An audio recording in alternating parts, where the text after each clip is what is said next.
તમે વિચાર કરી શકો છો કે અહીંયા રસ્તો નથી, કેળી નથી, કેવા કેવા દુર્ગમ રસ્તેથી એ આવ્યા છે. એક વિચારવા જેવું છે. ખરેખર આ ચમત્કાર કહેવાય. ચમત્કાર સિવાય આ જગ્યાએ કોઈ પહોંચી ના શકે.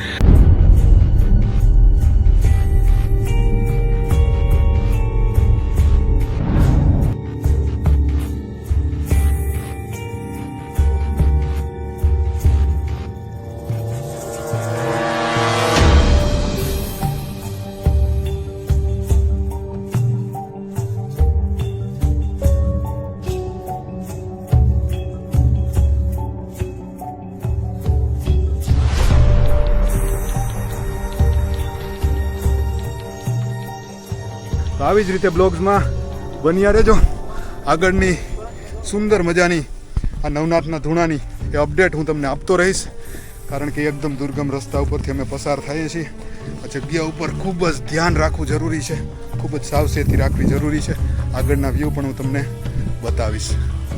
અને આગળ જો તમે જેમ આગળ જાઓ ને એમ એકદમ ગાઢ જંગલ આવતું જાય છે.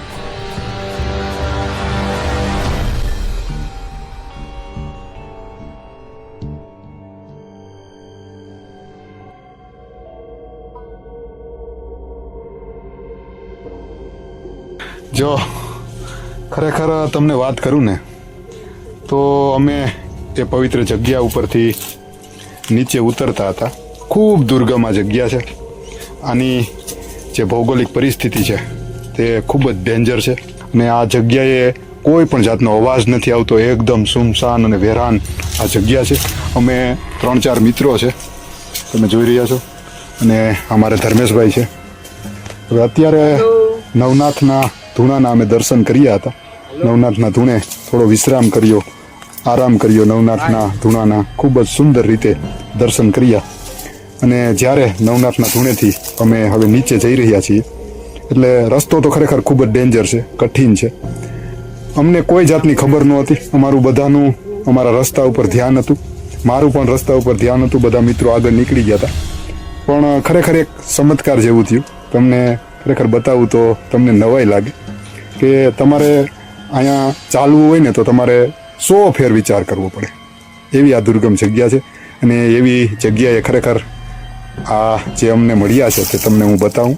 ખરેખર ઈશ્વરનું રૂપ કહેવાય, મહાત્માનું રૂપ કહેવાય, તેને સંત કહેવા કે શું કહેવું, અમને અમારી પાસે કોઈ શબ્દ નથી. કે ખરેખર એવું જ લાગ્યું કે અમારી સામે કોઈ પ્રગટ થયું હોય. ખરેખર આવા સંત કે આવા મહાત્મા ક્યારેક મળતા હોય છે.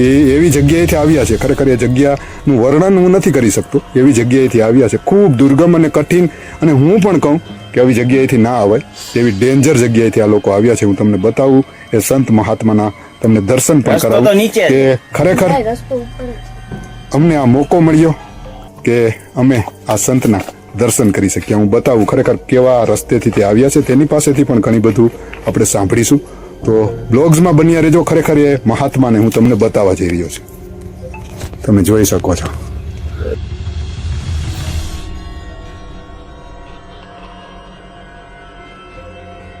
એ મહાત્માને, એ સંતને તમે વિચાર કરી શકો છો કે અહીંયા રસ્તો નથી, કેળી નથી, કેવા કેવા દુર્ગમ રસ્તેથી એ આવ્યા છે. એક વિચારવા જેવું છે.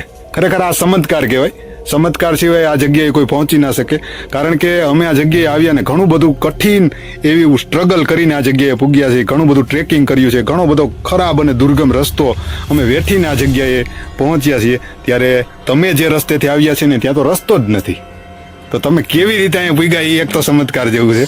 તો તમે જોઈ શકો છો અમારી સામે એ સંત મહાત્મા છે.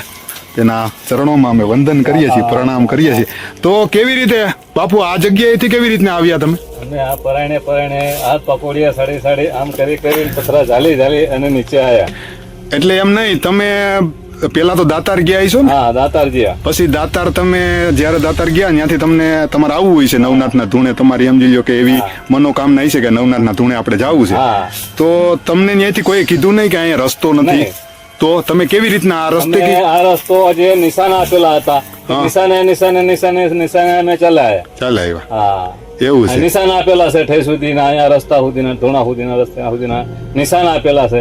કોઈ અજાણ્યા માણસને ભૂલ ના પડે તે ધૂણે પગી શકે. હા એવું છે. હા. તો હકીકતમાં જે તમે રસ્તેથી આવ્યા છે ને એ રસ્તો એનો સાચો રસ્તો નથી. તમે જે રસ્તેથી આવ્યા ને હા. તે ખરેખર ખૂબ જ કઠિન દુર્ગમ અને આ જગ્યાએથી આવવું ઘણું બધું રેસ્કી છે, ડેન્જર છે, એવી જગ્યાએથી તમે આવ્યા છો. હા. પણ ખરેખર આજે અમને પણ અનુભવ થયો છે એવો કે આ ખરેખર ગિરનારની તપોભૂમિ એવી છે કે અહીંયા ત્યારે તમે મુસીબતમાં આવો ને ત્યારે ક્યાંક ને ક્યાંક ઈશ્વર પરમાત્મા કોકને તમારી સમક્ષ મોકલતું હોય છે, જે તમને ગાઈડ કરતું હોય છે કે તમને એ જગ્યા સુધી લઈ જતું હોય છે. અમે પણ જ્યારે આવ્યા હતા, હું બ્લોગર છું, મારા સાથી ધર્મેશભાઈ છે, ખૂબ સારી રીતે ગિરનારથી પરિચિત છીએ, છતાં પણ અમે ભૂલા પડી ગયા હતા. તો આ 3 છોકરા છે, એ 3 છોકરા અમારા ભેગા નથી, પણ એ લોકોની એવી ઈચ્છા હતી કે અમારે નવનાથના ધૂણે જવું છે. ક્યાંથી આવ્યા? અમે નવનાથના ધૂણેથી જઈએ. અહીંયા આવી જ ગયું છે, છેટું નથી. ના, ધૂણે નહીં, આમ અમે આવ્યા ત્યાંથી જ, દાતારથી દાતારથી જ આવીએ, દાતારથી આ રસ્તેથી આવ્યા, આપણા ઓલા રસ્તા આપણે ઉપરના રસ્તા આવ્યા, ઈ નીચેના. નિત્યના રસ્તેથી આવ્યા. તો આ લોકો અમારા ભેગા આવી ગયા ને, એની મુસીબત એવી હતી કે એની પાસે પાણી નહોતું. જો પાણી ના હોત ને તો ખાસ કરીને જો આ જે છોકરો છે ને એ તો એકદમ હાવ એને થાકી ગયો હતો. અમારી પાસે પાણી હતું, અમારે એક ટૂંકમાં ગાઈડની જરૂર હતી, અમને ગાઈડ મળી ગયો, એને પાણી મળી ગયું. અને અત્યારે એવું થયું કે તમે જો આવ્યા ને તો તમે કાયદેસર રીતે એક રીતે કઈ તો ભૂલા પડ્યા એવું થયું. તો તમને અમે મળી ગયા, એટલે ક્યાંક ને ક્યાંક ઈશ્વર પરમાત્મા મદદ કરે. તાર બાપુ બધાને હે? મેળો કરી દે. તો હવે તો તમે પૂગી જ ગયા છો, હવે સેટું નથી. પણ રસ્તો થોડોક છે ને અઘરો છે, નિરાત રાખજો, શાંતિ રાખજો. એટલે નવનાથ દાંતા પકડી દેવાના છે. હા. હા, એને સરદાર થી હાલે આવી છે કઈ કઈ. જય ગિરનાર. જય ગિરનાર. જય તો બધો આ રસ્તો છે. જય દાતા. જય દાતાર. ખરેખર ખૂબ મજા આવી, આનંદ આવી તમારા જેવા મહાત્માને મળીને. ખરેખર ખુશી થઈ. ભાવ ના, મને તો હકીકતમાં એવું જ થયું કે આ જગ્યાએ, આવી દુર્ગમ જગ્યાએ આ રસ્તો નથી, તો આ જગ્યાએ આવી રીતના તો સાધુ કેવી રીતના આવી શકે.